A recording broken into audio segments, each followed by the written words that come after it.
So, what makes a successful essay? Let's get into it. I love this part of the college essay process. As much as students dread it, it can be really fun and it can be a place where a student gets to know themselves and kind of develop a vision for their future self that can be really inspiring. And I love being able to play a role in that process. So, what I've got for us today is three essays that I think are just fantastic, and they were very successful in the college admissions process. And what I want to do is take you through a little bit of the process to get to the final product, and then also show you why I think the final product is so successful. So, let's get into it. So here we are. Here's the first essay I want to show you. This one I'm just calling the Biryani Essay. And as we look at it, you will understand why this student loves biryani. And if you don't know what that is, go out and order some because it's amazing. It is a South Asian dish that's a mix of meat and rice and vegetables. And there are lots of different variations, little local variations. You're going to find your favorite. It's fantastic. There are also vegetarian biryanis for those of you who don't eat meat. So this student, it was one of the first things he told me that it was like a distinguishing factor about him. And he kind of knew he wanted to write an essay about this because it's so important to him. And I also happen to love this dish, if you can't tell already from the way I'm talking about it. So we just totally nerded out on all the different biryanis we've had and where we've had it and the feeling of what it's like to eat that dish with other people and how the dish itself can be a symbol of that great sense of community kind of coming together. So in terms of the process, we had so much to say. And by we, I really mean the student had so much to say. And every time he would say something, I would just ask questions and we would get to so much more amazing content. So if you look at this document, it's like 20 some pages of, wow, we went through a lot of versions. We had notes. He did some free writes. There was a version that was just way too long, several versions that were way too long.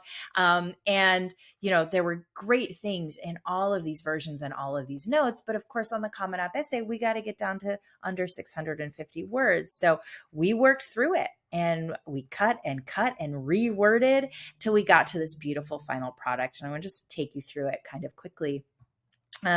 You can see in the beginning, we have a hook. This is a story that the reader is just dropped right into, and it's a really vivid sensory description of some moment in time.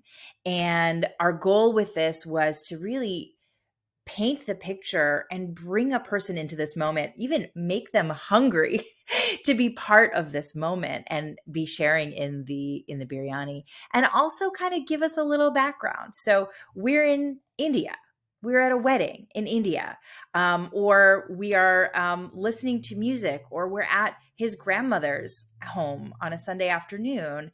But he's pointing out this sort of value that he felt in that moment and wants the reader to walk away feeling and wanting to recapture that moment. And then we get a little exposition of like, oh yeah, I grew up there and then I moved to the US. And he really loves biryani as like a token of how he grew up. And, one of the other things I really love about this student's writing is this is the way this kid talks. If you meet him, you can hear him so clearly in this essay. And that's one of the goals I have for all of my students. If we took your name off of this and you dropped it in the hallway at your school, everyone would know this was your essay because it's so clearly in your voice and so clearly your story. You are not generic in any way. This is uniquely you. And even if you feel like you don't have a unique story to tell, I guarantee you, you are a unique, beautiful, complicated human being. You just need to figure out the ways that you're different, and then put that into your essay in some way. And he was able to do it not only with his story, but also in the voice that he writes in. We can really see that this is Amit. And of course, I've changed his name so that you don't know exactly who it is. Then we have this big change in his life. He moves from India to the US. His dad is still in India. He's here with his mom. It's lonely. He doesn't have any siblings or pets, no extended family. And again, we're really painting that picture and making sure people have the feeling that he was feeling or can understand the feeling that he was feeling and why that was such a stark contrast to what he was used to and what biryani symbolized for him. And so biryani now, instead of being like the literal thing that we're sharing with people, becomes a symbol of that feeling that he is after. And so we explain that. And then we give an example of how he's able to bring that into his daily life. And the example he uses is from planning some high school dance that was a huge success because he was able to sell a bunch of tickets by pulling on the relationships and creating an excitement and enthusiasm for that sense of community that he already loves. And, you know, his concluding paragraph kind of sums it up, but also talks about other places where this value is forefront for him. And that way, we're not just staying in like a little silo of, okay, this kid likes biryani and he planned to dance once. Big whoop. No, we know that this is a theme of value for him that carries through all parts of his life and has a really meaningful, deep connection to how he was raised and what he wants to do going forward.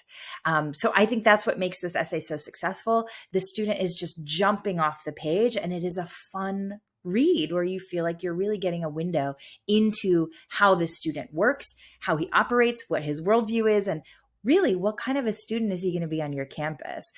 Because every campus wants those people who are going to create community, make a place exciting, bring their own flavor. And that's exactly what this student is demonstrating that he can do and has done through his writing.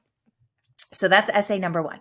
Okay, here's our second essay, and I'm calling this the Mr. Peanut essay. This is from a student from a couple years ago who wanted to write about growing up with a special needs younger brother. And I wanted to highlight this one because not only is it a great essay and was very successful for her in the college process, but it highlights something that is really a tricky, delicate balance to pull off. When you're writing about the influence that somebody else has had on you, it can be very easy to talk more about them and miss talking about you as the subject of the essay, which you are supposed to be in the college essay. It's not a place to be super humble and try to erase yourself from the story. The other thing is, you know, we're talking about a younger brother with special needs. And in cases like this, it can sometimes be hard to talk about how you've grown or how you've learned something from somebody who has challenges that you don't, whether that's special needs, whether that's they're from a disadvantaged background or something like that. You don't want to come off as some kind of savior. You don't want to come off as exploitative. You don't want to come off as a tourist in their world and leave this other person who is a whole human being as just an instrument in your own personal growth, right? That's not a good look. It's not a good way to be in life. But I thought that this student did a really good job of really honoring the relationship with her brother and keeping the essay focused on her own growth and less on, I learned from pitying someone who is less fortunate than me, how to do X, Y, or Z. So the way this essay starts is, again, with a hook. We are learning that her younger brother hates Mr. Peanut. And it's kind of a funny, but also surprising scene. He's having a really, really strong reaction. And these sort of reactions were common and was something that she and her family had to learn to navigate. And the thing that this student does so well is that she shows how she started to understand what was behind those reactions. And that level of empathy has really helped her become a great leader and a person who can really listen to others and observe in a way that helps her become, a trusted friend. As you'll see later in the essay, a great captain on the cross country team. And it's all because she learned so much from taking care of her brother and loving her brother. So she tells the story, and the story of how she started to learn what was behind these behaviors. And then she connects it to how she was able to turn that knowledge into something useful on her cross country team, for example. And there's just some weird spaces here. But this is all about how she learned that everybody has struggles and that everybody deserves somebody who is going to listen to them and try to understand them. And that's what she's trying to do in all of her relationships. So I thought this was a great essay demonstrating how a particular relationship with somebody else showed her this very important quality that really changed the way she looked at the world. So that's essay number 2. So here's essay number 3. And I wanted to show you this one because this is more of an internal journey as opposed to an external relationship or a value that somebody is bringing into a community. This is a story of how a student got to know herself better through experimenting with her hair. So she has very curly hair, and she really disliked it. And found it very frustrating. And she used to straighten it or just hide it in a bun. And then when COVID hit, that was her opportunity to just let it all hang out. And then she decided to learn how to take care of it. And in learning how to take care of it, she kind of grappled with her own sense of identity and how much she was trying to force herself into a certain box. And it actually changed her relationship with her mother, changed the way she saw herself, and allowed her to sort of embrace the things that she really did love, but maybe wanted to hide from other people. So this is a story that I think really highlights her growth and self-awareness, which is always something that a college appreciates hearing about. And I think she did a really great job of telling this story because I think we can really see her transformation, right? She starts off kind of hating it, not having any role models. Mom, leave me alone. Mom, you just don't understand. And then COVID hits. It's literally kind of a pause in the essay, right? We have this like break, and things change. She starts asking her mom for help. And then she reflects on it towards the end, right? And that's one of the things that's so important in the college essay. You tell a story and then you got to reflect on it and tell us what this means for you and how that plays out in the rest of your life. I just wanted to highlight this one quickly as another way to approach the essay. But I think what you can see from all 3 of these essays is that they're very personal stories, they're very specific stories, and they kind of broaden out to show the reader what kind of a person the student is in each case. And again, this is a 7-page document. There's even more that's not even on this document. We started in a lot of different places and had to move things around until we found exactly the right order and the right pace for the story to come out. So take that away with you. You're aiming for something, but you can't force it. You can't rush it. You can't bend it to your will.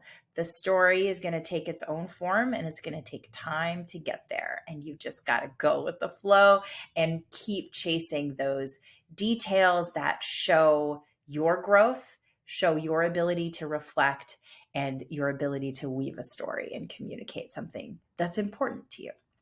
I hope this was helpful.